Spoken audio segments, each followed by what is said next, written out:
पावभाजी करायची आज आपल्याला, कुकरमध्ये झटपट होते. मन झालं की कुकरमध्ये झटपट पावभाजी करा. ही पावभाजी लवकर होते. इथे मी कुकरमध्ये तेल टाकलंय, जिरं टाकलंय फोडणीला, बारीक चिरून कांदा टाकलाय कटरमध्ये. व्हेजिटेबल कटरमध्ये मी कांदा आणि टमॅटो बारीक चिरून घेतलेले आहेत आणि तेलावर टाकलेले आहेत. अद्रक लसूण पेस्ट टाकायचे, मीठ टाकलेलं आहे इथे. हे बघा अशा प्रकारे परतून घ्यायचं आहे. गॅस फास्ट नाही करायचे, मसाले जळून जातील. लाल तिखट टाकले, पावभाजी मसाला टाकलेला आहे इथे. आपल्याला मीडियम गॅसवरच हे मसाले परतायचे आहेत. बारीक चिरलेली शिमला मिरची टाकलेली आहे, हिरवा वाटाणा टाकलेला आहे, फोर्जन वाटाणा आहे. बटाटे बारीक चिरून टाकलेले आहेत इथे, कापून चिरून टाकलेत बटाटे. गरम पाणी टाकायचं आहे.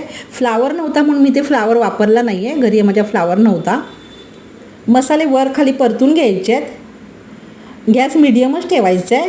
नंतर आपल्याला कुकरचं झाकण लावून 3 शिट्ट्या फास्ट गॅसवर करायच्या आहेत. हे बघा अशा प्रकारे कुकरमध्ये पावभाजी केलेली आहे, तरीही छान आलेली आहे.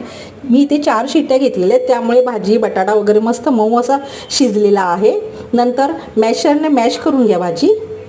हे बघा मॅशर घेतलं आहे मी, मॅशरने भाजी मॅश करून घेतले.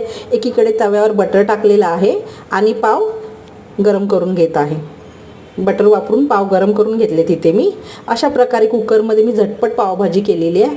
केव्हाही वाटले की आपल्याला कुकरमध्ये झटपट पावभाजी करू शकतो, तुम्ही करा. तुम्हाला